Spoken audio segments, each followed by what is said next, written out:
terus ini tanggal lahir bayinya. Pertama kan harus cari umurnya dulu. Ini taruh tanggal di sini, habis itu bulan, habis itu tahun. Ini tanggal pemeriksaan, ini tanggal lahir bayinya. Biasanya kurangnya 30 kurang 19, 11 kurang 10 sama 18 kurang 7. Berarti ini kan ini 1 tahun 1 bulan 11 hari. Terus karena kita di sininya pakai bulan, berarti ini 13 bulan 11 hari. Berarti ntar garisnya tuh jadinya di sini. Ini kan udah ke garis. Terus yang pertama kita lihat di personal sosial. Ini kan nggak kena dia kolom ini. Kita mulainya itu dari kolom sebelah kiri garis umur, tapi biar nggak kena garisnya ini.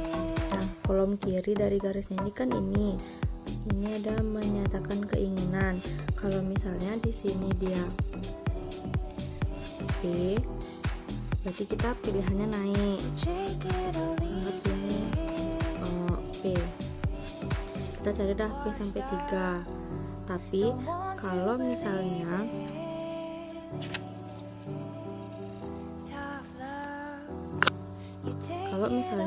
kolom yang pertama kita P tapi naik dada dengan tangan ini dia F, kita selesainya sampai di sini, nggak naik tapi juga nggak turun.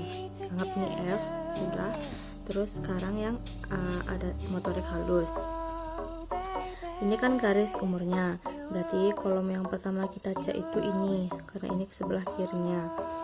Terus di sini ada menyentakkan 2 kaki, ya gitu kalau masalah. Terus kalau misalnya di sini R itu kan menolak, dia refuse. Kalau dia menolak, cari ke bawah sampai nemuin 3P. Misalnya ini ada motor di sini. Nah ini udah P, kita cek lagi ke bawahnya. Dan ini P, ini P. Itu kan udah yang pertama jadi menolak. Terus yang bahasa ini kan garis umurnya, ini yang dilewatin. Terus ini yang dicek pertama, ini ada baca, anggap ini. Terus misalnya ini dia gagal, ini kan dia udah gagal. Terus yang ini misalnya aku nggak tahu lagi bacanya apa, misalnya ini gagal lagi. Terus baru ke sini, baru dia berhasil, udah 3P. Habis itu yang terakhir itu kan motorik kasar. Misalnya ini kan garis umurnya di kolom ini yang lewatin, berarti ini yang dicek pertama, berdiri 2 detik. Terus yang F udah, yang R udah, yang P contohnya udah. Nah anggaplah ini kita bisa ya, ini dia bisa berdiri sendiri, dia bisa. Habis itu ini juga dia bisa, udah 3P. Nah lengkap ya contohnya. Ini P tapi kalau pas naik dia gagal, habis itu berhenti. Ini R berarti dia harus turun karena dia menolak. Terus yang ini F juga dia harus turun karena dia udah gagal di kotak yang pertama. Kalau ini kotak yang pertama dia P, berarti dilihatnya naik. Setelah ngisi ini, kalian baca lagi buku template-nya. Di sini kan ada ketentuan yang mana termasuk lebih, yang mana termasuk normal, peringatan, keterlambatan, atau tidak ada kesempatan. Yang pertama ini kan garis umurnya. Ini kotak kiri. Pertama dia bisa, tapi yang dada-dada dengan tangan ini kan garis umurnya di sini. Sedangkan yang hijau ini berarti kan dia seharusnya udah bisa karena udah tidak ada kesempatan lagi. Berarti itu termasuk caution. Ini caution yang dia itu termasuk ini. Dia udah di ambang yang berwarna ini tapi dia gagal. Yang ini dada-dada dengan tangan, berarti itu termasuk caution. Habis itu yang motorik halus yang ini dia kan menolak. Nah, ini termasuk keterlambatan. Kalian bisa lihat di sini. Nih, keterlambatan. Jadi, sebelah kiri garis umur, ini kan garis umurnya dia. Sebelah kirinya ini dia masih menolak, sama kayak ini. Ini garis umur, ini jauh di sebelah kirinya tapi dia menolak. Jadinya dia termasuk keterlambatan. Untuk yang ini kan dia gagal. Ini sebelah kiri pertama dia gagal, itu sama aja masuk ke keterlambatan. Jadi dia masuk yang ini juga. Nih, sebelah kiri garis umur dia gagal. Terus untuk yang ini kan normal. Jadi dia bisa ngelakuin ini, dia juga bisa ngelakuin yang di kolom putih ini. Ini termasuk yang ini. Di garis umur begini jadi masuk normal. Terus berarti kan ini ada satu caution, ada 2 keterlambatan sama 1 normal. Untuk hasil akhirnya, kesimpulannya kalian bisa baca ini. Kalau normal itu tidak ada keterlambatan atau paling banyak 1 caution. Ke 1 cautionnya dengan kalau pengertian suspek itu bila didapatkan lebih. Ini untuk suspeknya ini kan bila didapatkan lebih dari sama dengan 2 caution dan atau lebih dari sama dengan 1 keterlambatan. Misalnya nanti kalian nemuin kasusnya ada 1 caution aja, sedangkan yang 3-nya lagi normal, berarti itu masih normal. Kalau sampai dari keempat ini kalian nemuin 2 caution, berarti itu artinya udah suspek. Kalau misalnya ini ada dan atau, bisa aja di satu kasus tuh ada caution aja, bisa aja di satu kasus tuh keterlambatan aja, tapi bisa juga dalam satu kasus tuh nanti kalian nemuin kesimpulannya ada caution sama ada keterlambatan. Sama kayak ini contohnya, ini kan ada caution, ada keterlambatan, ada juga normal. Nah, kalau dilihat dari pengertian suspeknya lebih dari 1 keterlambatan, kita kan ada 2 keterlambatan nih. Berarti kesimpulan akhirnya ininya jadi suspek, bukan normal lagi. Terus kalau udah suspek gini, kan kalian lihat umur bayinya sekarang, ini umur 13 bulan 11 hari. Nanti kalau disuruh ngasih tahu gimana caranya orang tuanya itu, kalian pelajarin di buku yang KPSP atau di belakangnya ini juga ada. Ini lebih ke cara-caranya kalian nilai, mungkin nggak begitu penting nanti. Terus lihat di buku KPSP yang gede itu, di sana ada apa aja yang harus orang tuanya stimulus orang tuanya kasih di rumah. Nanti kalau udah kalian sesuaiin deh itu sama umur bayinya, misal cari dah di sana umur yang 13 bulan, kasih tahu orang tuanya di rumah, Bu, nanti anaknya ajak main ini ya, main ini, nanti 2 minggu lagi datang ke puskesmas untuk cek. Untuk yang KPSP itu kan ada alat screeningnya 0 sampai 72 bulan. Cuman kemarin pas ditanyain sama ibunya, itu sebenarnya mulainya dari 3 bulan aja, 1 bulan 2 bulan itu nggak ada. Terus untuk menentukan umur bayinya itu sama, tanggal pemeriksaan dikurangin tanggal lahir anaknya.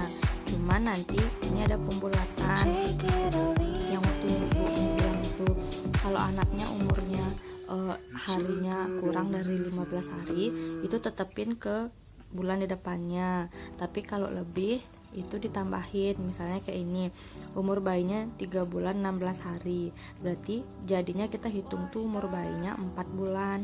Kalau umur bayinya 3 bulan 15 hari itu ditetepin jadi 3 bulan.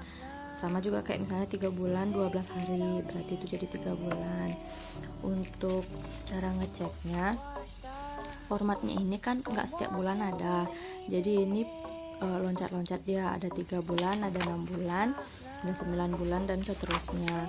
Kalau umur anaknya itu di bawah 6 bulan, pakai yang ini, pakai yang 3 bulan, misalnya 4 bulan, 5 bulan, kita pakai yang ini. Kalau ini kan dari 6 bulan ke 9 bulan, sama juga kayak gitu. Kalau umur anaknya 7 bulan, 8 bulan, pakai yang ini. Pokoknya cari yang di bawah umur anaknya. Terus ini ceknya sama, tinggal tanya. Di sini ada 10 pertanyaan. Kita tinggal tes kayak ini contohnya, apakah bayi suka tertawa keras walau tidak digelitik atau diraba-raba? Kalau iya, pas kita pengkajian kayak gitu tinggal lingkarin atau centang atau apa yang iya. Terus sama juga yang lainnya.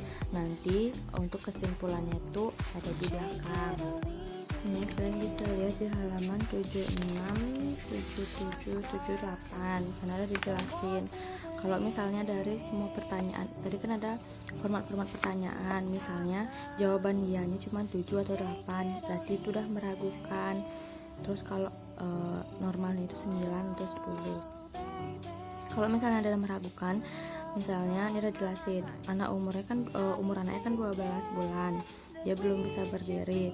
Terus yang dilihat itu kelompok 9 sampai 12 bulan, bukan yang 12 sampai 15. Itu ada di depan. Nih. Tadi kan dianggap umur anaknya itu 12 bulan. Nih. Yang 12 bulan di angka 12 itu ada 2 di sini. Yang ini simulasi pada bayi umur 9 sampai 12 bulan sama simulasi pada bayi umur 12 sama 15 bulan. Karena umur bayinya itu 12 bulan tapi dia belum bisa ngelakuin sesuai umurnya dia, jadi kita pilih yang ini 9 sampai 12 bulan. Kalian bisa pilih di sini misalnya di kemampuan gerak kasarnya apa yang belum dia bisa, anggap perjalanan sendiri. Terus nanti kasih tahu ibunya di rumah untuk ngelatih ini. Terus di gerak halusnya apa yang belum dia bisa. Kalian bisa lihat di sini apa intervensi yang kalian berikan ke orang tuanya untuk ngelatih si bayi di rumah. Nanti kalau udah selesai pemeriksaannya ini, suruh ibunya datang lagi 2 minggu setelah kalian kasih tahu ini intervensi yang harus dilakuin si ibu di rumah. Setelah 2 minggu itu kan kalian anggap ngetes lagi nih. Kalau udah jawabannya ya 9 atau 10, berarti udah sesuai, berhasil stimulus ibunya di rumah. Tapi nih kalau setelah 2 minggu jawabannya tetap 7 atau 8, ini dikasih tahu langkah-langkahnya, kalian harus ngapain aja. Terus bila ditemukan salah satu lebih masalah di atas, ini yang dijelasin. Ini kalian bisa dicek NTPS. Kalau misalnya udah terjadi penyimpangan, dia sama sekali nggak bisa jauh banget di bawah umurnya dia, di bawah umurnya dia. Ini dulu kan perkembangan anak, jadi ini harus dilakuin kita yang pemeriksa. Udah ada rujukannya untuk KPSP.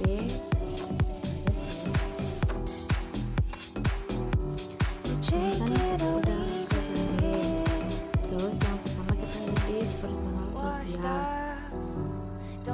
Ini kan nggak kena dia kolomnya ini. Kita mulainya itu dari kolom sebelah kiri garis umur, tapi biar nggak kena garisnya ini. Nah, kolom kiri dari garisnya ini kan ini ada menyatakan keinginan. Kalau misalnya di sini dia P, berarti kita pilihannya naik. Anggap sini P. Kita cari dah P sampai 3.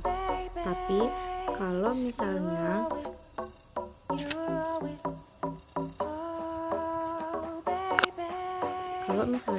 kolom yang pertama kita P tapi naik dada dengan tangan ini dia F, kita selesaiin sampai di sini, nggak naik tapi juga nggak turun. Anggap nih F udah. Terus sekarang yang ada motorik halus, ini kan garis umurnya, jadi kolom yang pertama kita cek itu ini karena ini sebelah kirinya. Terus di sini ada menyentakkan 2 kaki ya, gitu kalau nggak salah. Terus kalau misalnya di sini R itu kan menolak, dia refuse. Kalau dia menolak, cari ke bawah. ke bawah sampai nemuin 3P. Misalnya ini ada motor tulisannya, dan ini udah P, itu cek lagi ke bawahnya, dan ini C, ini C, itu kan udah yang pertama jadi melengkap. Terus yang bahasa ini kan garis umurnya, ini yang dilewatin. Terus ini yang dicek pertama, ini ada baca, anggap ini. Terus misalnya ini dia gagal, ini saya bisa lihat di halaman 76, 77, 78. Sebenarnya dijelasin kalau misalnya dari semua pertanyaan, jadi kan ada format pertanyaan, misalnya jawaban nilainya cuma 7 atau 8, berarti itu udah meragukan. Terus kalau normalnya itu 9 atau 10. Kalau misalnya ada yang meragukan, misalnya ini udah jelasin anak umurnya kan umur anaknya kan 12 bulan, dia belum bisa berdiri. Terus yang beda itu kelompok 9 sampai 12 bulan, bukan yang 12 sampai 15. Itu ada di depan.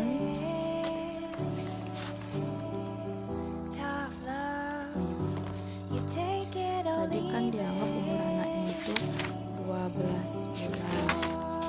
Nih, yang 12 bulan di angka 12 itu ada 2 di sini. Yang ini simulasi pada bayi umur 9 sampai 12 bulan sama simulasi pada bayi umur 12 sampai 15 bulan. Karena umur bayinya itu 12 bulan tapi dia belum bisa ngelakuin sesuai umurnya dia, jadi kita pilih yang ini 9 sampai 12 bulan. Kalian bisa pilih di sini misalnya di kemampuan gerak kasarnya apa yang belum dia bisa, anggap perjalanan sendiri. Terus nanti kasih tahu dah ibunya di rumah untuk ngelatih ini. Terus di gerak halusnya apa yang belum dia bisa, kalian bisa lihat di sini apa intervensi yang kalian berikan ke orang tuanya untuk melatih si bayi di rumah. Nanti kalau udah selesai pemeriksaannya ini, suruh tetap ibunya datang lagi 2 minggu setelah kalian kasih tahu ini intervensi yang harus dilakuin si ibu di rumah. Setelah 2 minggu itu kan kalian anggap ngetes lagi nih, kalau udah jawabannya udah 9 atau 10, jadi udah sesuai berhasil stimulus ibunya di rumah. Tapi nih kalau kami dari kelompok 8 pada hari ini kami akan menunjukkan, yaitu pada video ini, cara melakukan initial assessment. Nah, sebelum melakukan initial assessment, alangkah lebih baiknya kita tahu tentang alat-alat yang biasanya digunakan pada praktis initial assessment tersebut. Jadi alat yang digunakan pada saat melakukan initial assessment, jadi yang pertama itu adalah alat pengaman diri atau alat pelindung diri. Yang pertama kita perlukan yaitu handscoon. Yang kedua itu ada masker, dan jangan lupa di sini untuk melakukan cuci tangan seperti itu. Di sini ada antiseptik gel untuk melakukan cuci tangan sebelum melakukan tindakan. Nah, jadi untuk melakukan initial assessment itu secara terstruktur, yaitu dari memeriksa airway, breathing, circulation sampai dengan imaging. Nah, jadi sekarang saya akan menjelaskan apa saja alat yang digunakan untuk pemeriksaan airway. Jadi untuk pemeriksaan atau pembebasan jalan nafas itu yang pertama itu adalah neck collar.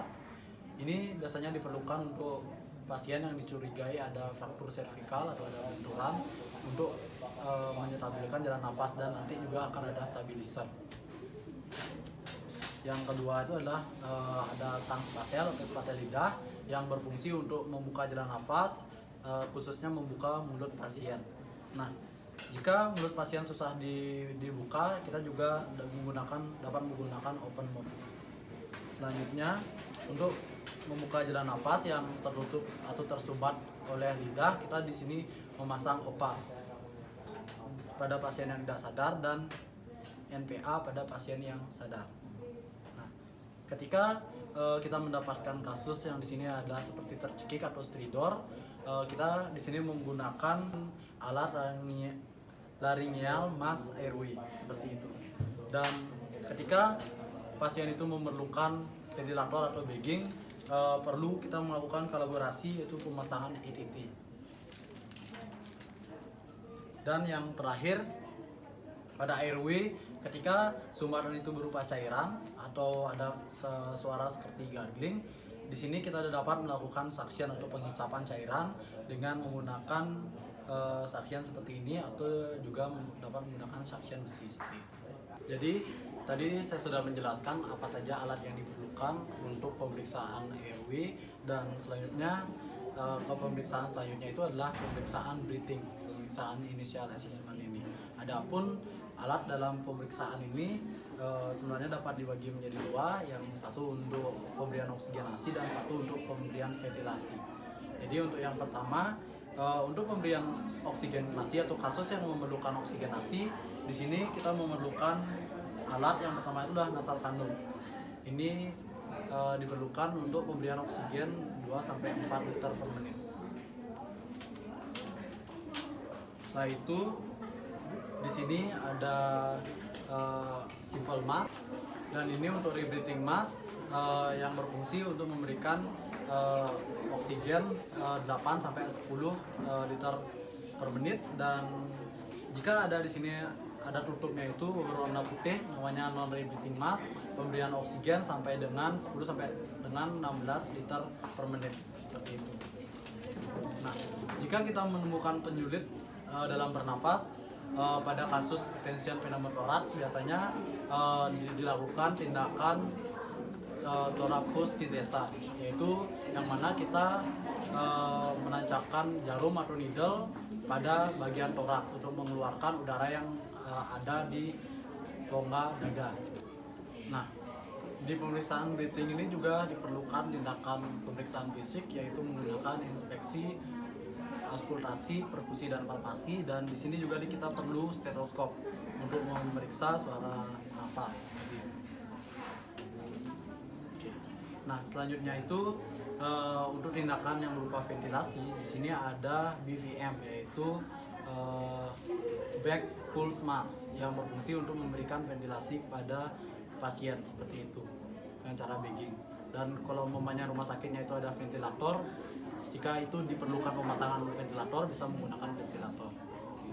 Jadi tadi saya sudah menjelaskan alat apa saja yang diperlukan untuk pemeriksaan pada bagian breathing. Nah, selanjutnya di sini saya akan menjelaskan alat-alat yang diperlukan dalam pemeriksaan atau tindakan di circulation.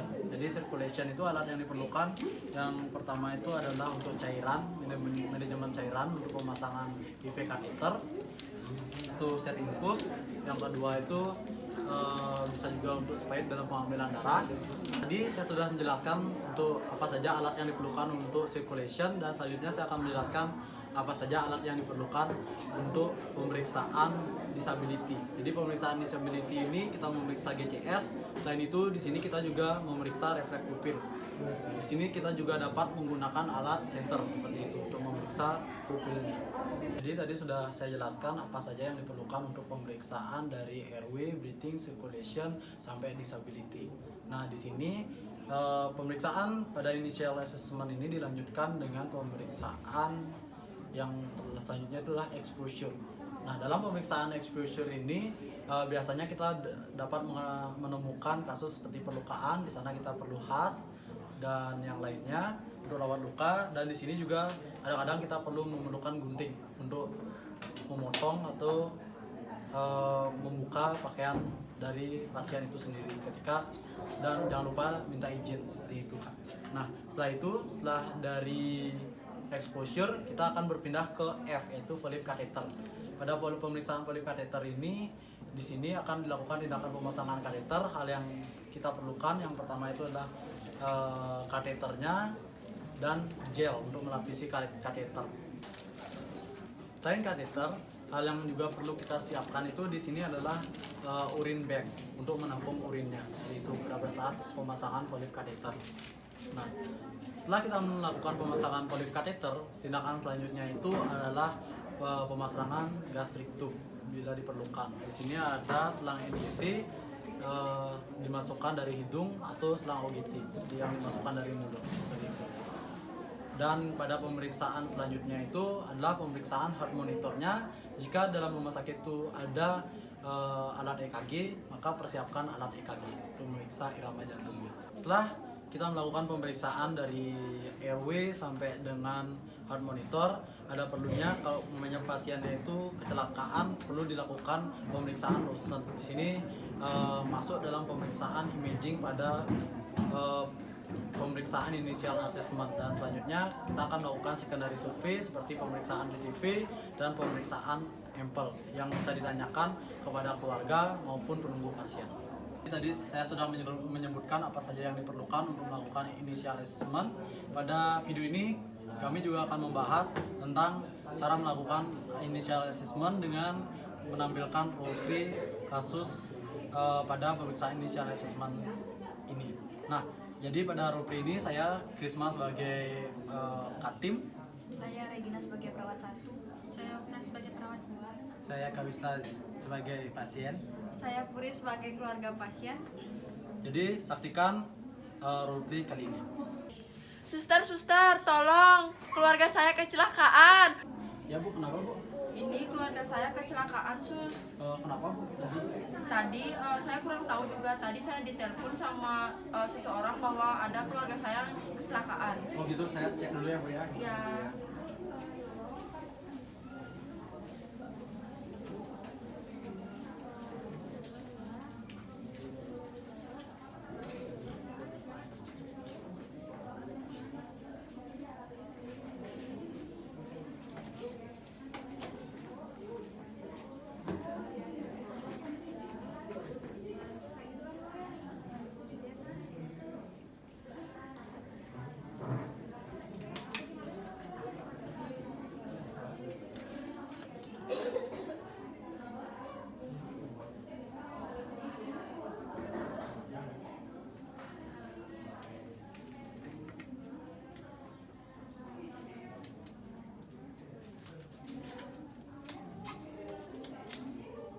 Saya cek dulu Bu ya. Iya.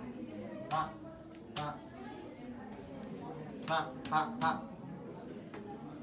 Isi Bu ya, bisa tunggu di luar bentar Bu. Iya, Saya mau periksa. iya, iya, Sus, Sus. bisa bantu saya Sus? Ini ada pasien. Sus, ini ada pasien tadi habis kecelakaan, diantar sama keluarganya. Tolong bantu sebentar ya, kita lakukan pemeriksaan inisial assessment.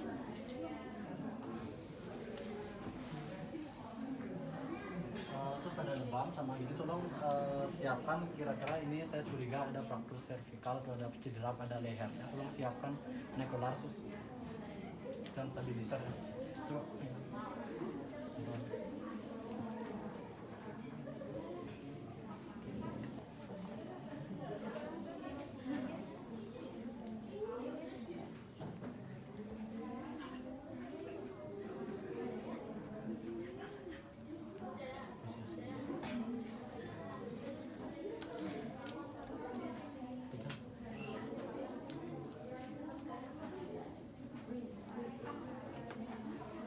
Siapkan stabilizer Mas.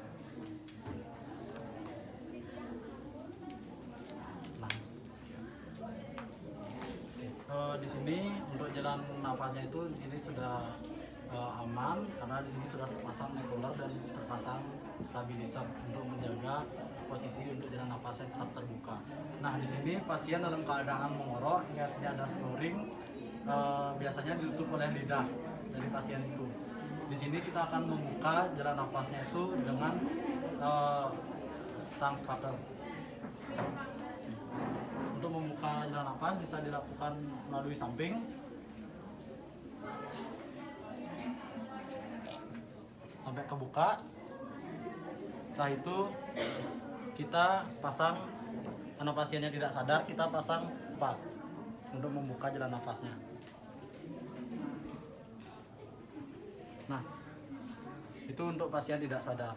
Ketika pasiennya dalam keadaan susah membuka jalan nafas atau sangat menekan untuk mulutnya itu, kita gunakan open mouth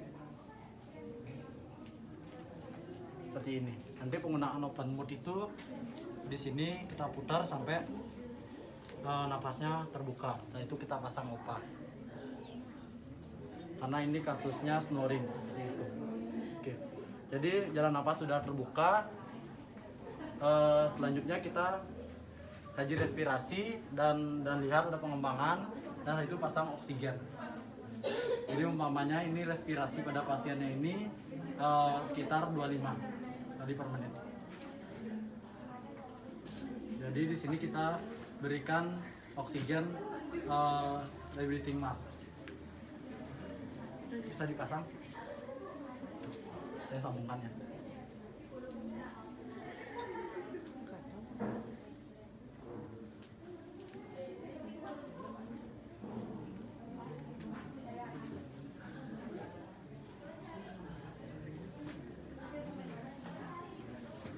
Oke, di sini kita sudah memberikan 10 LPM, kita kaji dan airway-nya sudah terbuka. Selanjutnya kita akan mengkaji breathing-nya. Kita evaluasi kembali jalan napasnya. Seperti itu. Nah, di sini sudah diberikan 10 LPM, namun tetap RR-nya sekitar 25, tidak mengalami penurunan. Setelah itu kita tingkatkan ke 16 LPM, namun tidak ada penurunan. Untuk gininya kecepatan nafasnya itu langsung kita kaji adanya penghambat seperti itu. Caranya yang pertama kita periksa bagian dadanya atau bisa membuka bajunya. Bisa bantu siapa ya? Oke. Bisa melakukan pemeriksaan IAPP. Kita inspeksi di sini terdapat lebam di bagian kanan dan di sini tidak. Itu bisa diauskultasi dengan cara napas.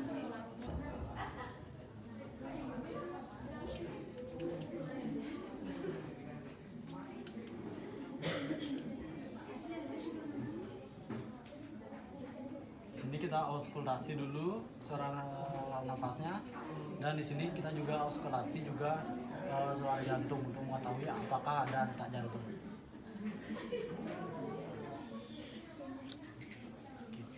Yang mana vesikuler sus? Nah, sini vesikuler ya. Berarti sini ada suara apa nggak sus? Nggak ada. Nggak ada. Oke, jadi dari hasil auskultasi di sana tidak ada suara. Selanjutnya kita akan melakukan perkusi. Ini.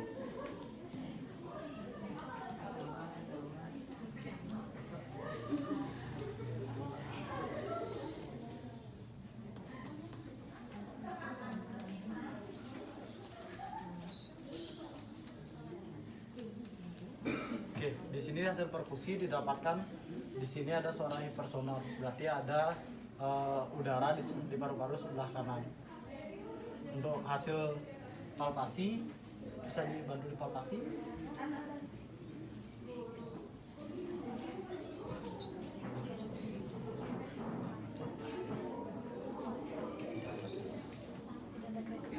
Nah, dari hasil palpasi didapatkan tidak ada tanda-tanda krepitasi, berarti tidak ada fraktur di dalam tulang iganya.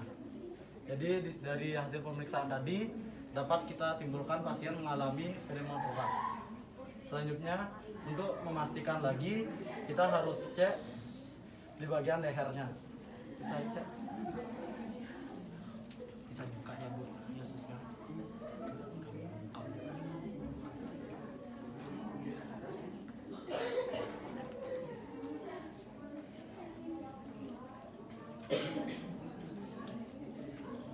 Pemeriksaan ini bertujuan untuk memeriksa apakah ada pergerakan trakea ke arah sehat dan ada bendungan pada vena jugularis.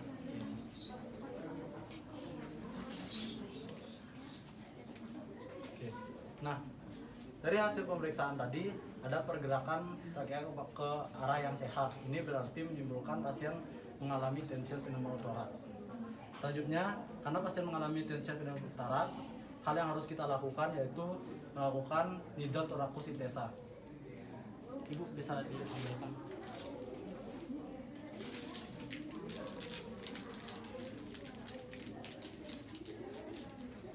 Oke. Nah, untuk melakukan needle thoracosyntesa, jadi yang pertama itu kita bersihkan disinfektan dulu daerah yang dicurigai ada penumpukan udara. Setelah itu kita lakukan penusukan pada daerah tersebut. Penusukan tepatnya itu pada ICS 2. Penusukan Setelah itu akan terdengar ada udara keluar. Setelah itu kita harus memasang balon seperti itu pada needle-nya. Jika tidak ada balon, kita bisa menggunakan ujung dari handscoon. Bisa minta tolong gunting.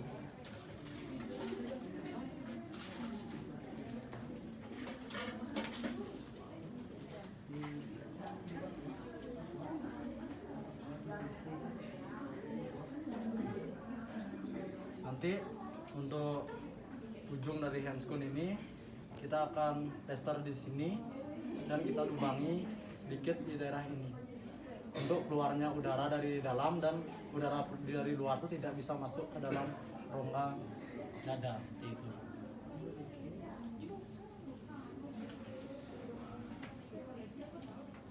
Sekarang lakukan observasi lagi, didapatkan respirasi sudah ke arah yang lebih stabil.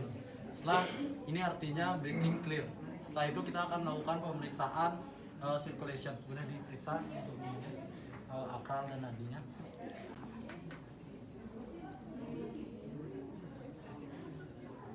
Nadinya cepat tapi lemah, CRT-nya lebih dari 3 detik, akralnya dingin. Oke. Dari tanda tersebut, kita akan curigai pasien untuk mengalami resiko shock. Oleh sebab itu, di sini kita perlu memasang infus 2 line untuk memenuhi kebutuhan cairan pasien.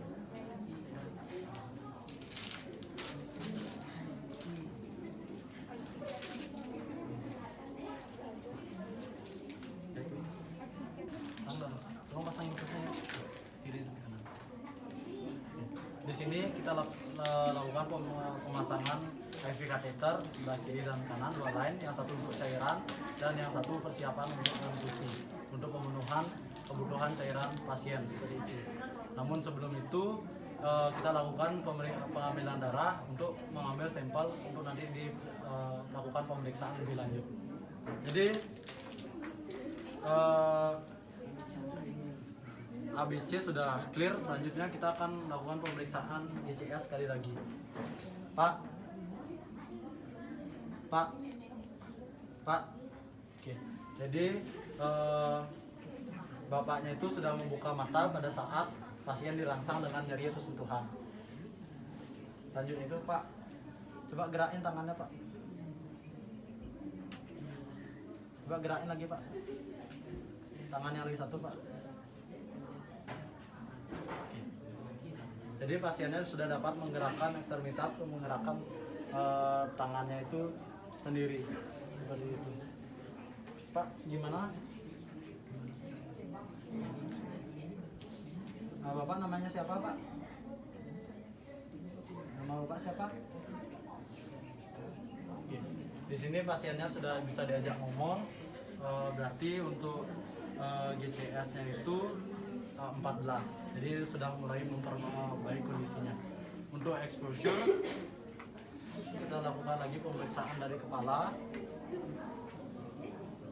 leher dan daerah wajah, pemeriksaan dada, pemeriksaan perut, infeksi, auskultasi, palpasi sampai perkusi, pemeriksaan genitalia, ekstremitas atas dan ekstremitas bawah.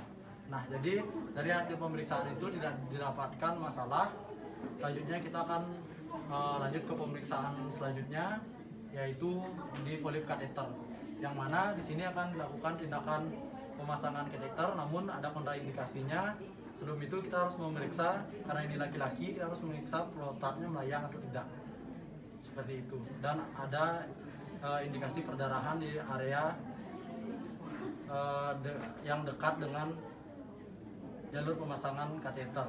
Nah, jadi di sini tidak ada, silakan bisa dipasang kateternya.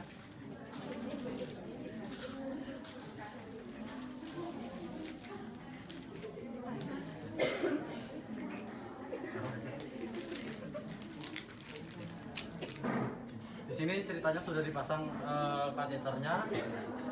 Setelah itu dilakukan pemasangan gastric tube, tidak diperlukan.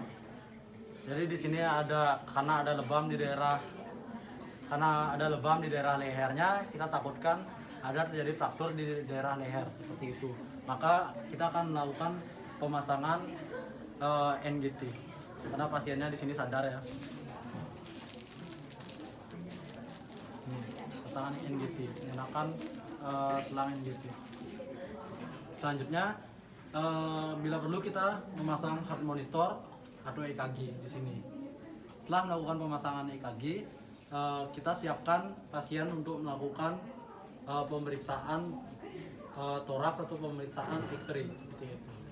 Untuk mengetahui apakah di sini ada cedera lain atau bagaimana dengan organ dalam yang berada di dadanya, karena masalahnya itu pada dada. Seperti itu. Ibu, jadi kami sudah selesai memeriksa saudara ibu. Jadi saudara ibu sedikit mengalami karena ada benturan di bagian dadanya, ibu ya. Nah, nanti saudara ibu akan dirawat. Namun sebelumnya saya ingin bertanya ibu, apakah Bapak Kawista ini punya riwayat alergi? Saya tidak. Oh, nggak ada ya alergi obat atau makanan. Oh, bagaimana ibu makan terakhirnya tahu Kawista ini ada makan apa? Saya kurang tahu juga, terus kan tadi saya orang ditelepon tiba-tiba sama seseorang, makanya saya langsung ke rumah sakit bawa saudara saya. Oh, Kawista ini sebelumnya ada pernah dirawat di rumah sakit tuh dapat sakit dan minum obat? Tidak. Oh, nggak ada ya bu ya. Oh, kayak gitu. Tadi saya sudah periksa juga untuk penanganan vitalnya, sekarang dalam batas normal. Selanjutnya saya akan konsulkan untuk pemeriksaan lebih lanjut. Ya ibu. Oke, ibu silakan nanti bisa ke depan untuk ada tangan untuk gini tindakannya bu ya. Ya, Bu. Jadi itu adalah role play dari kelompok kami dan juga perkenalan alat untuk initial assessment dari kelompok kami. Mungkin itu saja yang dapat kami tampilkan dalam video ini. Sekian.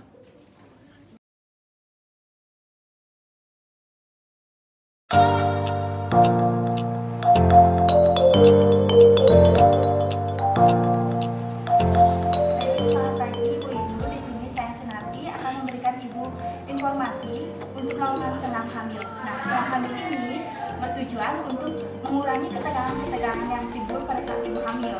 Nah, seperti Ibu cemas untuk persalinan. Nah, kedua, pasti Ibu akan mengalami nyeri pada kaki. Jadi saya akan ajari untuk menghilangkan nyeri atau kesemutan tersebut. Nah, nanti saat Ibu melakukan senam ini ada 3 hal yang tidak boleh dilakukan. Yang pertama, jika Ibu mengalami nyeri pada atau kontraksi. Yang kedua, jika Ibu mengalami perdarahan, itu tidak boleh dilakukan senam hamil. Yang ketiga, jika Ibu pernah mengalami lahir bayi berat badan, lahir bayi rendah, dan terjadinya prematur, itu harus dikonsultasikan terlebih dahulu. Oke? Baik, untuk mengefisienkan waktu, sebelum saya mulai tindakan melakukan senam hamil ini, apakah ada yang ingin ditanyakan sebelumnya Ibu-Ibu? Saya bertanya Bu, kalau misalkan ada bulan boleh nggak dilakukan senam hamil? Terima kasih atas pertanyaannya. Untuk hamil tua tidak boleh dilakukan senam hamil ini karena untuk mencegah terjadinya kontraksi. Apakah Ibu paham? Jadi saya paham. Baik Ibu, sebelum kita mulai senam hamil ini, apakah ada ibu-ibu di sini yang ingin buang air kecil sebelumnya? Saya Bu. Ibu siapkan, itu ada 1 matras, ini, kemudian ada bantal. Nanti Ibu bisa lakukan senam ini di rumah jika Ibu ada waktu singkat. Mengefisienkan waktu, sekarang kita mulai untuk senam hamilnya. Yang pertama, kita melakukan gerakan mulai dari kaki. Kita dengan relax, Ibu bisa mengangkat kaki ke depan, kemudian sebelah.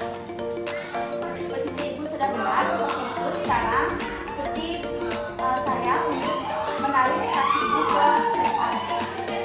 Ibu bisa ikuti saya seperti ya. 1, 2, 3, 4, 5, 6, 7, 8, 9, 10.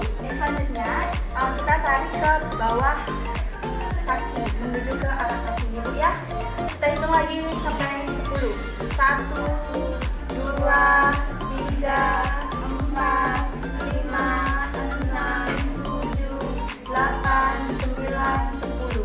Baik, untuk gerakan selanjutnya, tangan Ibu untuk mengambil dari jari kaki, ditarik ke bagian dalam. Ini dihitung juga 10 kali. 1, 2, 3, 4, 5, 6, 7, 8, 9, 10. Dan selanjutnya kita posisikan duduk bersila seperti saya ini ya Ibu-Ibu. Kemudian yang kedua, taruh tangan di antara lutut, tekan dan dorong ke depan. Ini fungsinya untuk lancarkan saat ibu bersandar. Baik, kita mulai. 1, 2, 3, 4, 5, 6, 7, 8, 9, 10. Selanjutnya saya akan mengajarkan cara untuk tidur lebih rileks, karena pada saat ibu hamil pasti merasakan tidur yang kurang nyaman. Benar begitu ibu-ibu? Ya. Jika seperti itu, saya sekarang akan memberikan tips untuk tidur lebih nyaman. Baik ibu-ibu, sekarang bisa berbaring. Berbaring mengarah ke kiri. Ya. Tidur sama. Nah, posisi kakinya tekuk yang ya, satu. Nah, ini tarik ke belakang bisa ibu.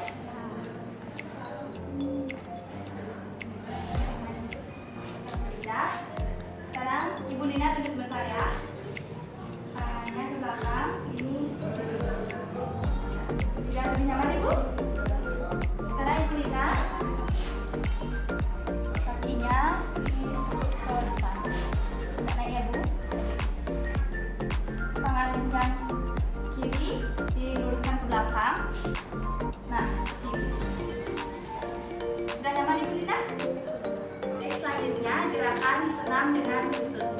Cara pertama, ibu tidur terlentang. Ya, tiduran ibu. Setelah ibu tiduran, kaki sebelah kanan ditekuk. Kemudian relax ya bu. Kemudian ke kiri. Hitung sampai 1, 2, 3, 4, 5, 6, 7, 8, 9, 10. Kemudian lanjutkan ke kaki sebelah kiri.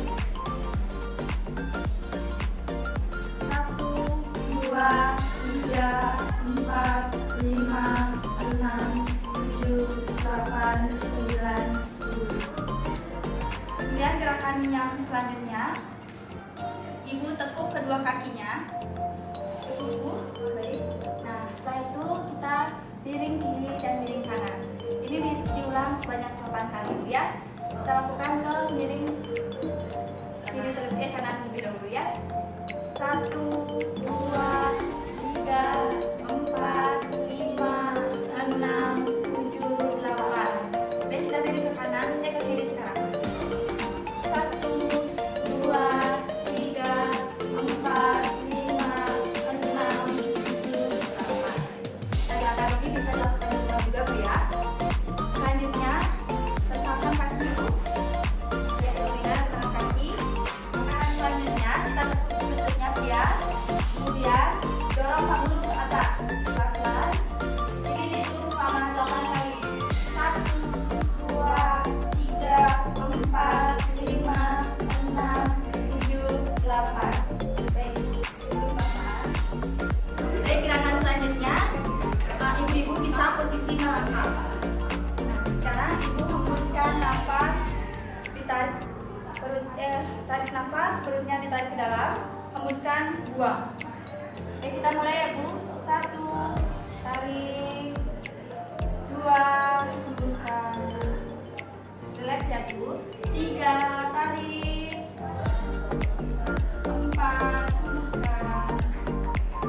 5, tarik. 6, hembuskan. 7, tarik. Kanan ya. 8, hembuskan. Nanti bisa diulang 8 kali ya ibu. Baik, sekarang saya akan mengajarkan latihan saat persalinan. Itu ada 3 pernapasan yang kita akan lakukan. Yang pertama, pernapasan pada saat persalinan. Yang kedua, pernapasan saat memijat. Dan yang ketiga, pernapasan saat melahirkan. Baik, yang pertama kita lakukan pernapasan saat persalinan. Ibu bisa cari posisi yang nyaman. Bisa tiduran. Gerakan latihan pernapasan saat persalinan. Ibu bisa relax. Ya, setelah tangannya ini satu Bina ya. Nah, tangannya kita pegang, Bina, pegang. Selanjutnya kita tarik nafas melalui hidung, buang melalui mulut. Kita lakukan 10 kali ulang. Dimulai. 1, tarik melalui mulut. 2, hembuskan.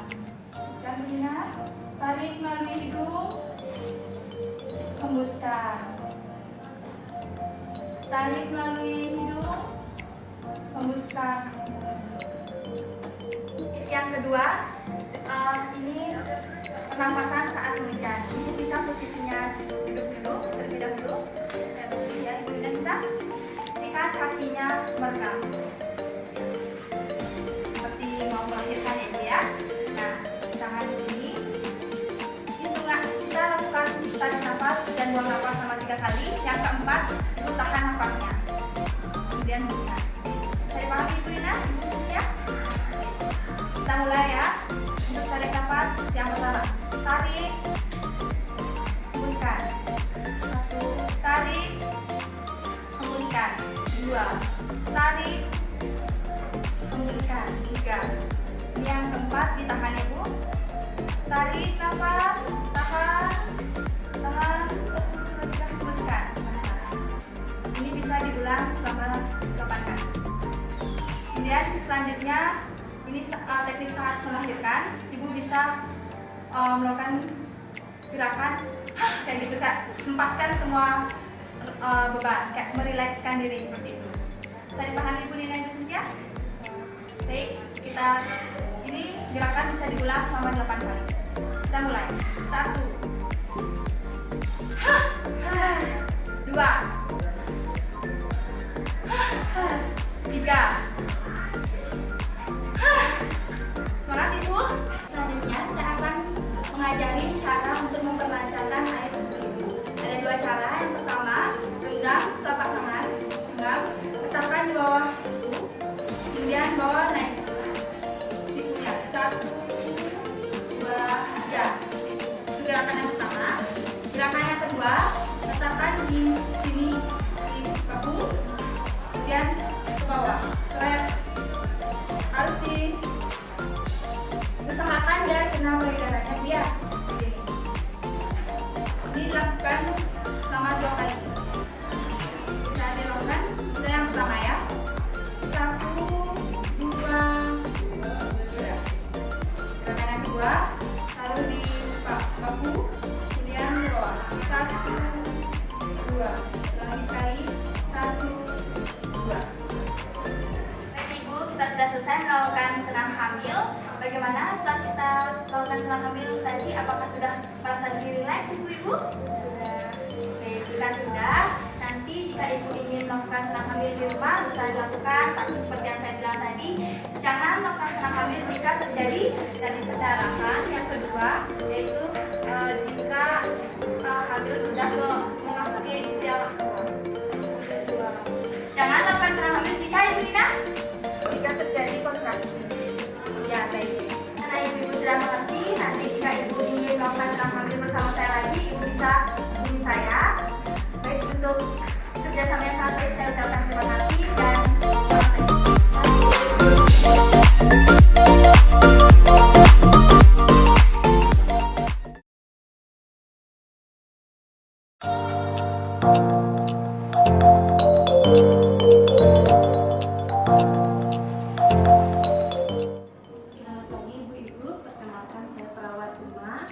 di sini saya akan mengajarkan Ibu bagaimana caranya senam nifas. Nah, senam nifas itu tujuannya untuk memulihkan kembali tubuh Ibu setelah melahirkan. Yang kedua adalah mencegah adanya komplikasi. Yang ketiga untuk mengedarkan pembuluh darah dengan baik dan mencegah adanya pembekakan pada pembuluh darah yang ada di pergelangan kaki Ibu. Selanjutnya yang harus dipersiapkan adalah yang pertama matras ini dan bantal. Kalau tidak ada bisa matrasnya juga dibeli. Yang gerakan pertama adalah kita melakukan senam pernapasan dan senam Kegel. Yang pertama tubuh Ibu dibaringkan di atas matras. Yang pertama sudah kan Ibu rileks badannya. Selanjutnya tarik nafas Ibu. 1, 2, 3, hembuskan. Sekali lagi tarik nafasnya. 1, 2, 3, hembuskan. Tarik nafasnya lagi. 1, 2, 3, tahan dan hembuskan. Itu dilakukan sebanyak 8 kali. Selanjutnya kita melakukan senam Kegel. Senam Kegel itu yang pertama, vagina ibu itu dikencangkan, lalu perlahan dirilekskan lagi. Apakah ibu mengerti? Mengerti. Kita lakukan ya. 1, dikencangkan, selanjutnya dilepaskan. 2, dikencangkan lagi, dilepaskan. 3, dikencangkan lagi, dilepaskan. Itu dilakukan sebanyak 8 kali. Ini latihan yang kedua ibu-ibu, saya peragakan dulu ya. Posisi terlentang, tangan kanan dinaikkan, kaki bagian kiri ditekuk seperti ini.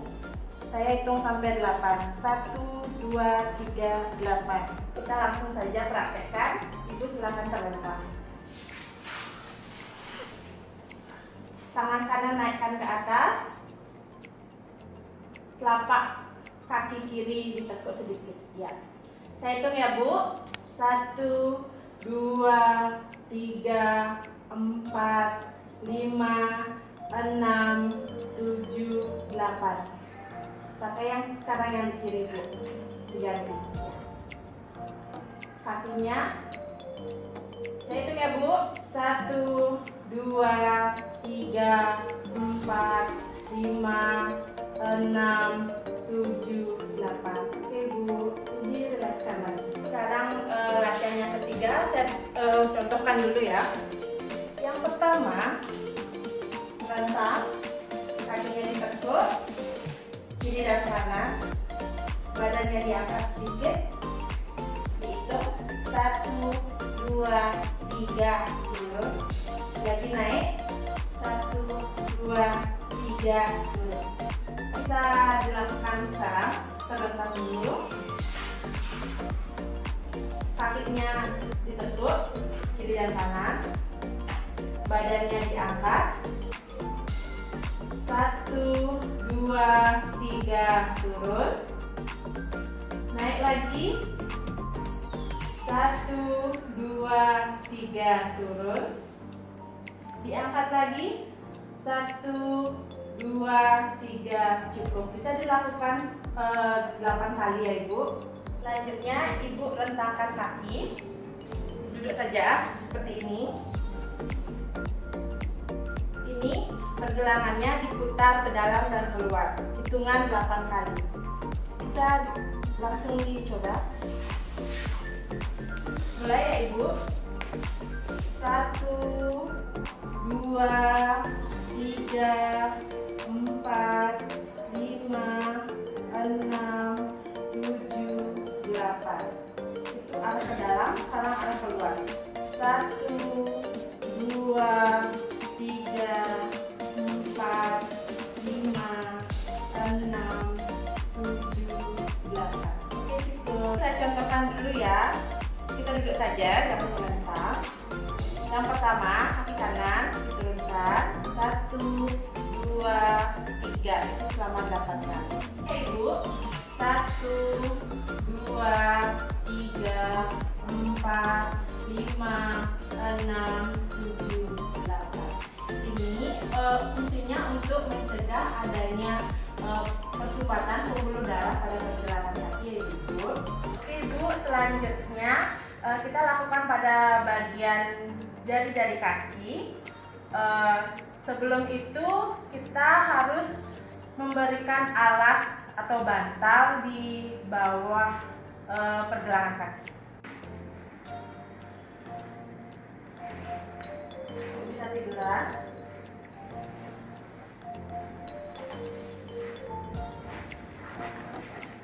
Hati ya Bu. Oke Bu, bisa dilakukan sekarang. Saya hitung sampai 8 ya. Dimulai ya Ibu-ibu. 1, 2, 3, 4, 5, 6, 7, 8. Oke Bu. Yang selanjutnya itu Ibu terlentang seperti ini. bagian tangan kanan atau kiri boleh aja, taruh di atas perut seperti ini, terus rilekskan tubuh ibu, tarik nafas, tahan dan hembuskan sebanyak 8 kali. Apakah bisa dimengerti? Mari kita lakukan bersama-sama. Bisa terlentang.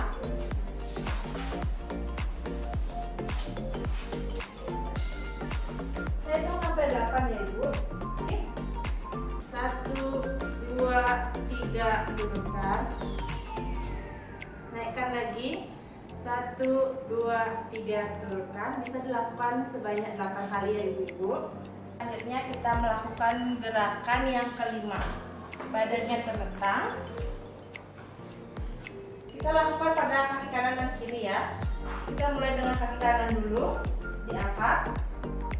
Tangan kanan sejajarkan juga. Saya hitung sampai 8. 1, 2, 3, 4, 5, 6, 7, 8. Apakah bisa dimengerti? Ibu dimulai. Angkat kaki kanan. Saya hitung ya sampai 8. 1, 2, 3, 4, 5, 6, 7, 8. Turunkan 16. Selanjutnya kaki kiri. Naikkan lagi. Saya hitung ya. 1, 2, 3, 4, 5, 6, 7, 8. Gerakan selanjutnya adalah posisi seperti sit up ya ibu. Lentang dulu badannya, kakinya ditekuk kedua-duanya, tangannya diangkat seperti ini, badannya 45 derajat. 1, 2, 3 seperti itu. Apakah bisa dimengerti? Bisa dimulai terlentang terlebih dahulu, kemudian kaki ditekuk, tangannya diluruskan, badannya diangkat 45 derajat. 1, 2, 3 turun. Atur nafas, naikkan lagi. 1, 2, 3 turun. Atur nafas kembali. Naikkan lagi badannya. 1, 2, 3 turun. Itu dilakukan sebanyak 8 kali ya ibu-ibu. Itu selanjutnya gerakan hari ke-7. Badannya letakkan dulu. Lalu kakinya dinaikkan. Tangannya ada di sini. Di bawah kepala atau di sampingnya boleh juga. Terus naikkan ke belakang. Naikkan. Terus turunkan. Apakah bisa dimengerti? Ibu bisa dimulai gerakannya. Tangan dulu. Tangannya ada di samping atau di bawah kepala. Kakinya dinaikkan perlahan, dua-duanya di atas. 1, 2, 3 turunkan. Turunkan, turunkan, turunkan. Lagi naikkan. 1, 2, 3, 4, 5, 6, 7, 8. Turunkan kembali. Bisa dilakukan sebanyak 8 kali ya ibu-ibu. Hari ke-7 tapi gerakan kedua. Terlentang. Tangan di sini. Badannya diangkat sampai posisi duduk. 1, 3, 4, 5, 6, 7, 8. Seperti ini. Kalau bisa dimengerti? Sudah, posisi tangannya sudah siap. Kita naikkan. Jika tidak bisa, jangan dipaksakan ya ibu-ibu. Dimulai ya. 1, 2, 3, 4, 5, 6, 7, 8. Sampai posisi duduk. Tangannya dirilekskan. Oke ibu, ini hari ke-7, gerakannya yang ketiga, yang terakhir ini ya. Yang pertama, tangan diluruskan seperti ini, badan seperti kuda. Selanjutnya bernapas dan menghembuskan. Waktu bernapas, ibu menunduk seperti ini dan hembuskan, angkat seperti ini. Apakah Ibu bisa mengerti? Oke, Ibu bisa dilakukan gerakan terakhir.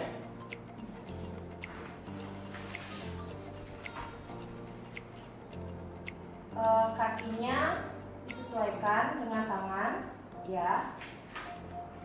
Turun, hembuskan ya ibu-ibu. Hembus, tarik napasnya dulu. Ditundukkan kepalanya. 1, 2, 3. Hembuskan. Naikkan kepalanya. Turunkan lagi, tarik napasnya. 1, 2, 3, tahan dan hembuskan lagi. Menengadah. Tarik napasnya lagi, menunduk. 1, 2, 3, tahan dan hembuskan. Menengadah. Bisa dilakukan sebanyak 8 kali ya ibu-ibu. Silakan sekarang duduk dengan rileks. Setelah kita melaksanakan senam nifas, bagaimana perasaan ibu? Bagaimana dengan Ibu Trisna? Nah, oke Ibu, bisa juga di rumah dilakukan ya seperti itu. Terima kasih atas kerjasamanya. Pertemuan kita sampai di sini. Terima kasih. Terima kasih.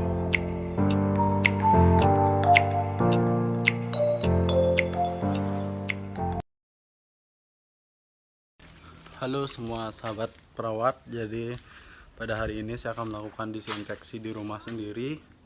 Dan pada hari ini saya akan membagikan bagaimana cara membuat disinfektan sendiri dengan harga murah, tidak perlu mahal-mahal. Nah, tindakan disinfektan itu sendiri bertujuan untuk mendisinfeksi atau untuk mematikan kuman atau bakteri seperti itu. Nah, biasanya digunakan untuk disinfektan itu adalah larutan klorin. Jadi larutan klorin itu adalah ini yang namanya pemutih. Yang penting ini di netunya itu ada kandungan klorin. Yang kedua itu adalah air. Yang ketiga itu adalah alat yang digunakan untuk menyemprotkan disinfektan.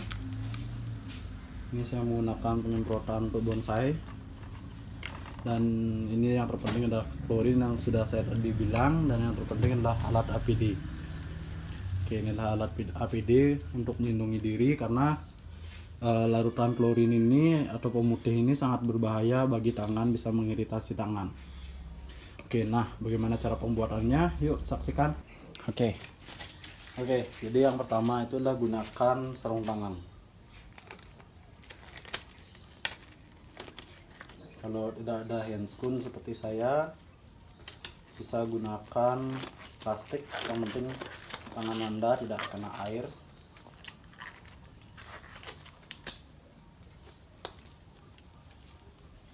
Itu yang paling penting.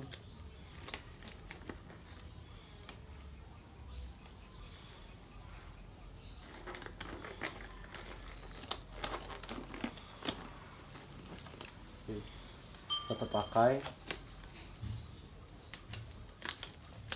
Oke, nah satu baiklin ini, cara tutupnya ini bisa digunakan untuk 1 liter.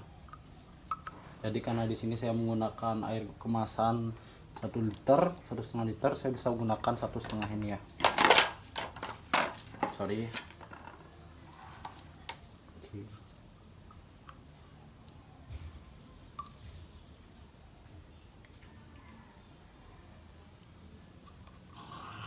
Atau ingin lebih keras lagi, bisa ditambahkan lagi 1.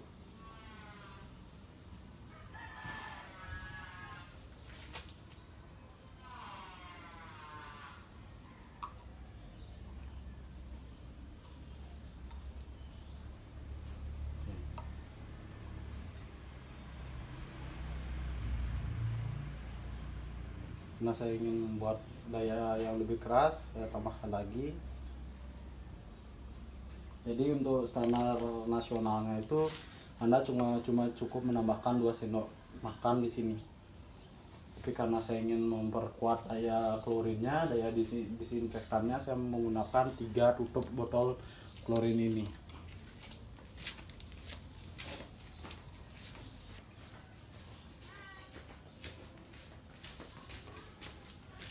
Oke, jadi setelah kita menambahkan, kita bisa tutup atau bisa mengocoknya.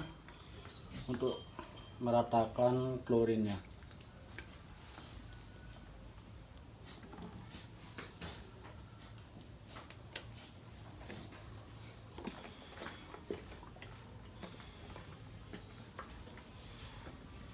Nah, jadi selanjutnya kita buka tempat wadah yang kita akan gunakan untuk menyemprotkannya.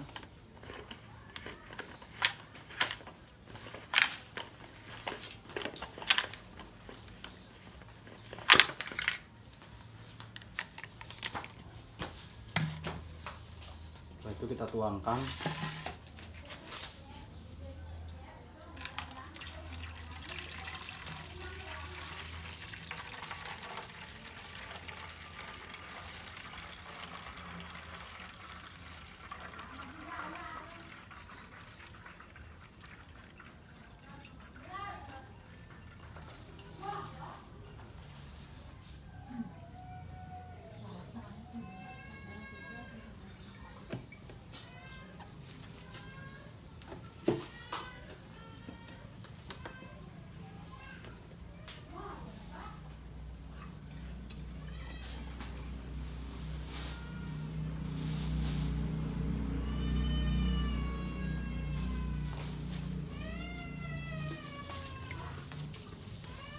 BKN menyebutkan kegiatan ekonomi masyarakat berdasarkan tempat tinggal.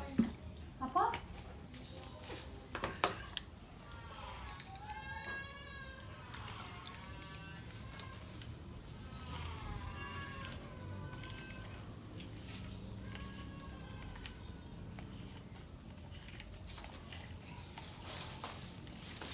Emang masker ya? Tidak masker. Tuh masker di motor. Masker manggu.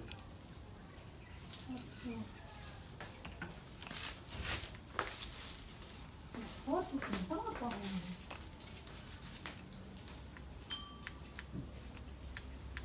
Oh, naik senjata, mau ke rumah sakit pasti kena aja nanti.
Oke, jadi ini disinfektannya sudah jadi.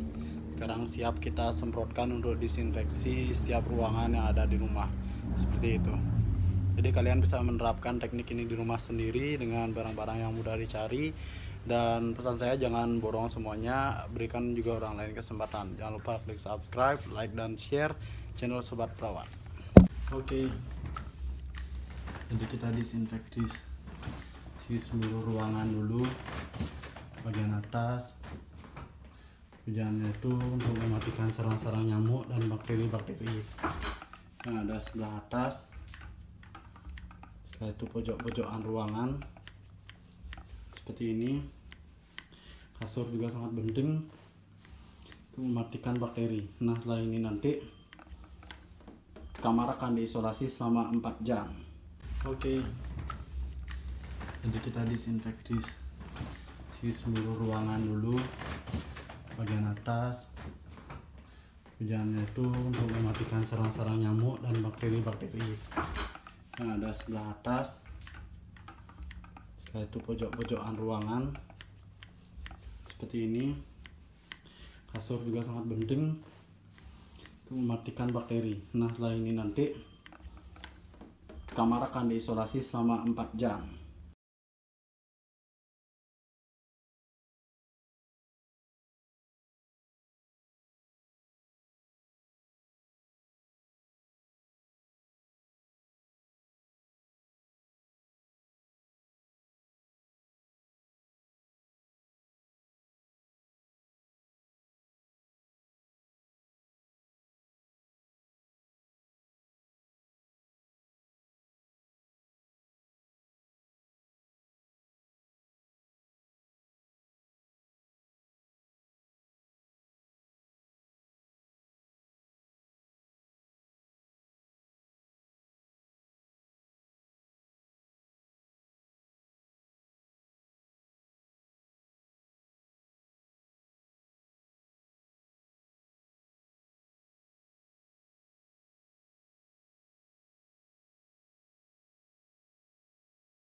Mempersiapkan alat vaksin polio, bengkok, buku KIA, dan tempat sampah. Perkenalkan, nama saya Bidan Jaba. Ada yang bisa saya bantu? Saya mau imunisasi polio. Iya. Baik Bu, apakah Ibu sudah tahu tentang manfaat imunisasi polio? Belum. Ya, imunisasi polio itu tujuannya agar bayi Ibu tidak lumpuh. Ya, sebentar saya teteskan vaksin polionya. Saya cuci tangan dulu. Ya, Bu ya.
Ibu, silakan bayinya diletakkan.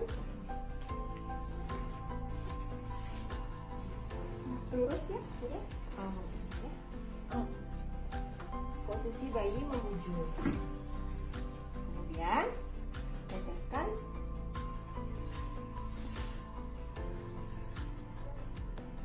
Iya. Tar dulu sayang. Tar dulu sayang. Lagi sedikit. Sudah. Baik Ibu, saya sudah memberikan imunisasi polio. Silakan menyiapkan. Terima kasih.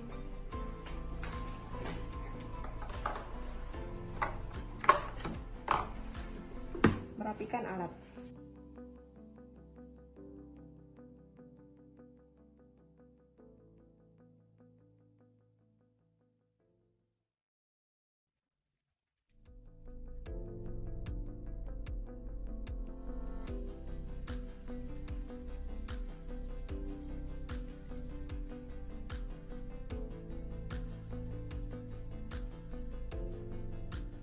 Ibu, nanti 30 menit bayinya tidak boleh disusui.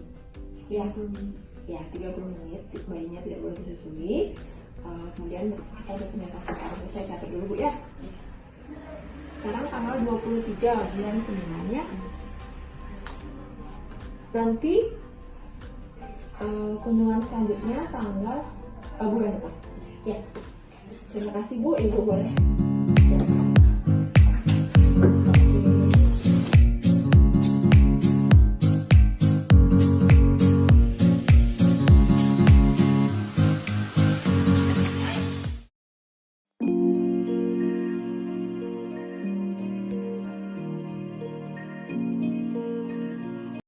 Perkenalkan, nama saya Bidan Jabe. Saya adalah praktisi bidan di Bali. Pada video ini, saya akan memperkenalkan senam untuk ibu hamil. Senam ini untuk ibu hamil trimester kedua dan ketiga. Pada kehamilan trimester kedua dan ketiga, perut bunda sudah mulai membesar, sehingga bunda sering mengalami keluhan pegal di daerah punggung, kram pada kaki, susah tidur, dan lain-lain. Salah satu manfaat senam hamil adalah untuk mengurangi keluhan tersebut. Sebelum memulai senam, saya ingin menyampaikan beberapa hal kepada Bunda. Selama kehamilan, ada beberapa pilihan jenis olahraga yang bisa Bunda lakukan. Di antaranya adalah berenang, berjalan atau jogging, teknik yoga dan relaksasi, senam kehamilan, peregangan, dan latihan Kegel. Lama olahraga yang direkomendasikan adalah 20-30 menit, atau 2-3 kali seminggu. Manfaat olahraga selama kehamilan untuk Bunda dan janin. Untuk Bunda, mencegah kram kaki, lelah, sembelit, dan sesak napas, membantu ibu beristirahat lebih tenang, meningkatkan stamina otot yang digunakan saat melahirkan, menurunkan resiko komplikasi saat melahirkan, memperbaiki suasana hati dan mengurangi depresi, mengurangi resiko berat badan bayi berlebihan, membantu kenaikan berat badan Anda secara normal selama kehamilan, dan membantu Anda kembali ke berat badan semula yang sehat setelah melahirkan. Manfaat untuk bayi: menurunkan resiko obesitas pada bayi di kemudian hari, bayi lebih tenang dan tidak rewel, bayi memiliki skor kecerdasan umum yang tinggi, dan kemampuan bahasa yang lisan yang lebih baik.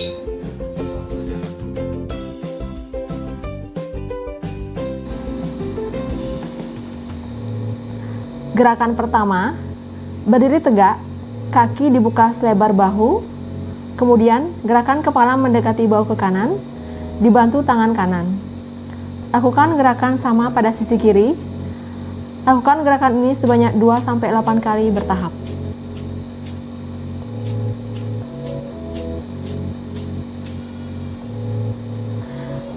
Gerakan kedua, berdiri tegak, kaki dibuka selebar bahu, rentangkan kedua tangan, kemudian putar tangan kanan ke kiri, tangan kiri menahan siku. Lakukan gerakan sama pada sisi berlawanan. Lakukan sebanyak 2-8 kali bertahap.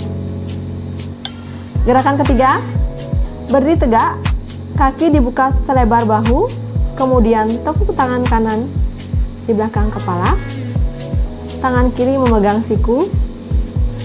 Lakukan gerakan sama pada sisi berlawanan. Lakukan sebanyak 2-8 kali bertahap.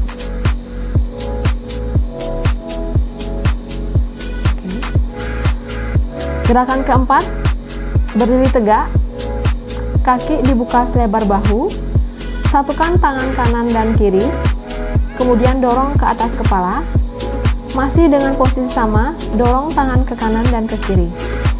Lakukan 2-8 kali bertahap. Gerakan kelima, bungkukkan badan, kaki dibuka selebar bahu, kemudian tangan kanan menjangkau ujung kaki kiri. Lakukan gerakan sama pada sisi berbeda. Lakukan 2-8 kali bertahap. Gerakan keenam, berdiri tegak dan kaki dibuka selebar bahu, lipat kaki kanan di belakang dibantu tangan kanan sampai hitungan keempat. Kemudian ganti dengan sisi berlawanan. Lakukan 2-8 kali bertahap. Gerakan ketujuh, berdiri tegak, kemudian tekuk kaki kiri di depan perut dibantu kedua tangan sampai hitungan keempat. Lakukan gerakan sama pada sisi berbeda. Lakukan 2-8 kali bertahap. Gerakan ke-8, kaki kanan di depan tekuk, kaki kiri di belakang lurus, kedua tangan letakkan di atas kaki kanan sampai hitungan 4. Lakukan gerakan sama pada sisi berlawanan. Lakukan 2-8 kali bertahap.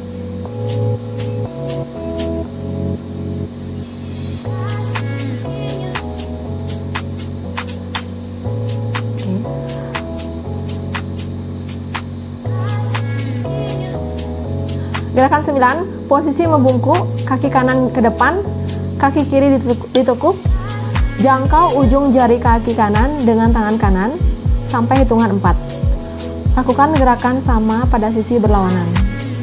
Lakukan 2-8 kali bertahap. Nah, Gerakan 10 ini, gerakan jalan di tempat secara perlahan, angkat kaki setinggi perut. Lakukan 2-8 kali hitungan.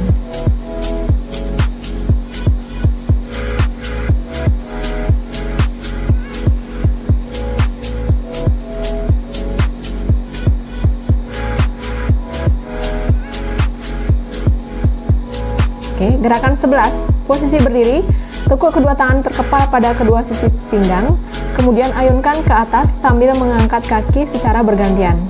Setelah itu, tekuk kaki ke belakang secara bergantian. Lakukan sebanyak 2-8 kali.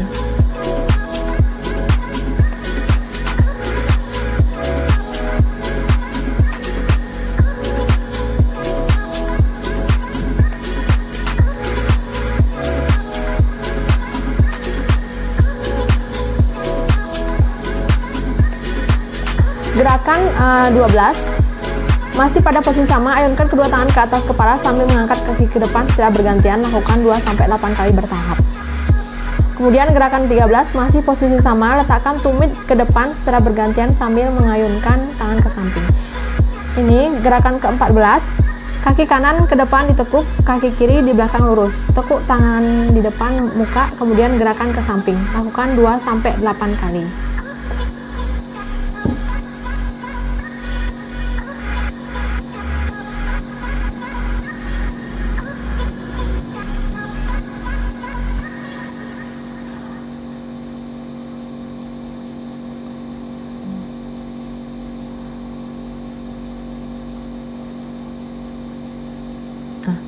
Gerakan selanjutnya, kaki kanan ke depan ditekuk, kaki kiri di belakang lurus, tekuk tangan di depan muka, kemudian gerakan ke samping.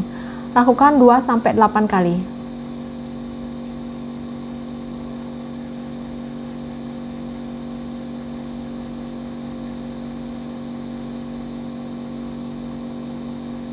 Tarik nafas, hembuskan. Nah, kemudian gerakan ke-15, posisi merangkak seperti kucing marah.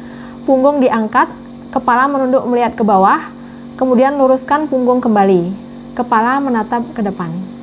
Lakukan 2-8 kali.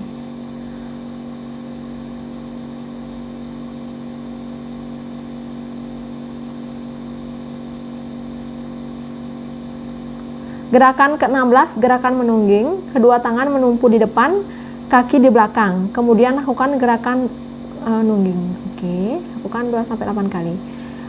Gerakan 17, posisi merangkak, tangan kiri menumpu di bawah, tangan kanan digerakkan ke arah badan dan ke atas badan.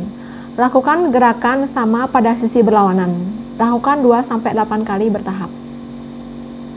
Kemudian gerakan ke-18, bertumpu pada kedua lutut, badan tegak, kemudian gerakan tangan kanan dan kiri ke atas kepala secara bergantian. Lakukan 2-8 kali.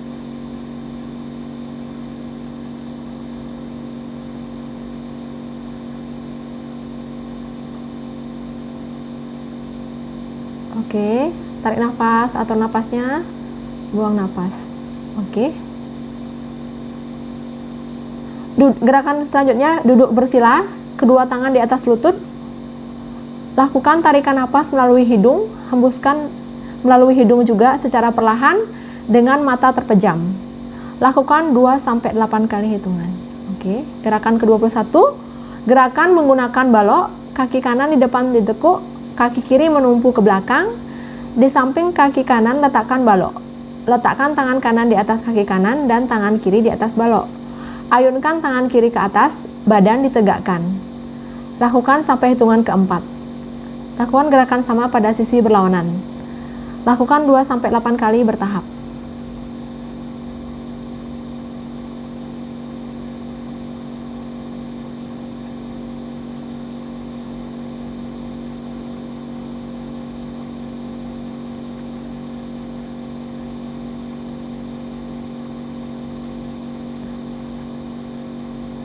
Oke, gerakan ke-22 masih pada posisi merangkak. Ayunkan tangan kanan lurus ke depan dan luruskan kaki kiri ke belakang.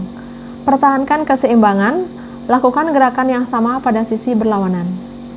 Ini selanjutnya gerakan ke-23, duduk bersila. letakkan kedua tangan di depan perut, kemudian tarik nafas, dan tarik nafas yang dalam dari hidung, keluarkan dari hidung juga. Oke, tarik nafas melalui hidung, keluarkan melalui hidung juga. Oke. Taruh tangan kanan di depan dada, tangan kiri di depan perut. Oke. Kemudian kita posisi duduk bersila, tangan ke atas. Terus. Posisi selanjutnya masih bersila. Tangan kanan dibawa ke belakang.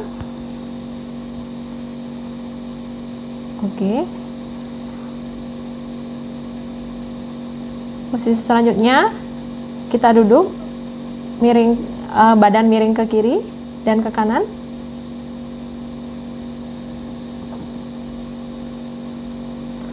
Kemudian duduk, tangan diluruskan, kaki juga diluruskan.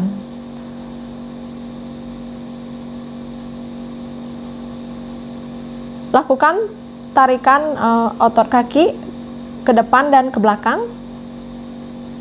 Kemudian putar kaki untuk melatih otot kaki agar tidak kram. Putar sebaliknya.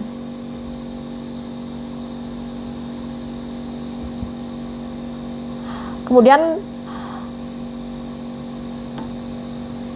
kaki digerakkan ke kiri dan ke kanan.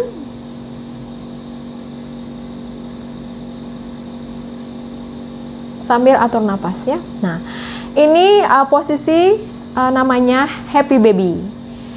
Kita tidur, kemudian tangan ditaruh di bawah paha. Kemudian kita posisi seperti orang melahirkan, miring kiri. Oke. Sekarang kita posisi relaksasi.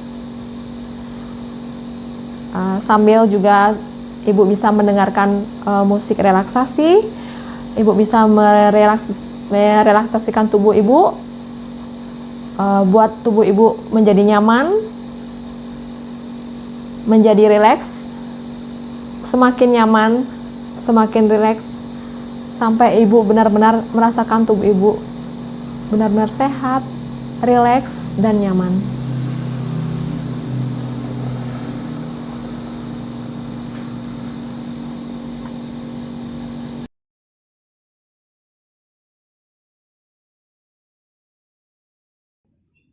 Hamil sehat, cegah stunting.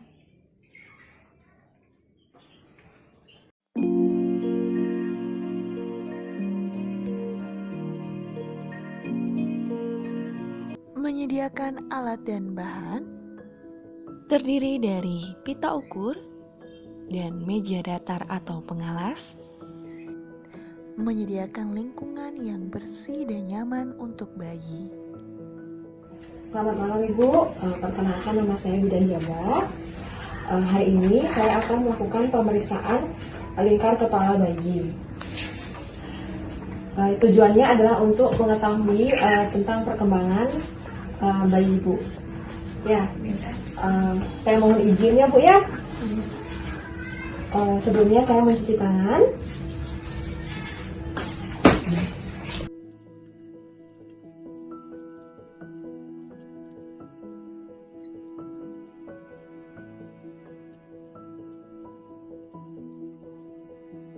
Mencuci tangan, saya mulai memeriksa lingkar kepala bayi Ibu ya.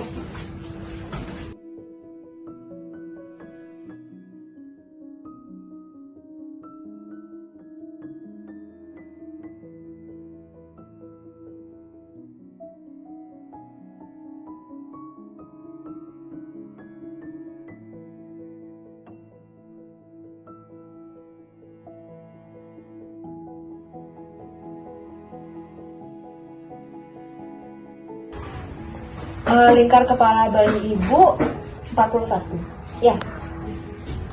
Kepala bayi Ibu normal, sekarang saya sudah selesai melaksanakan, kemudian saya cuci tangan ya.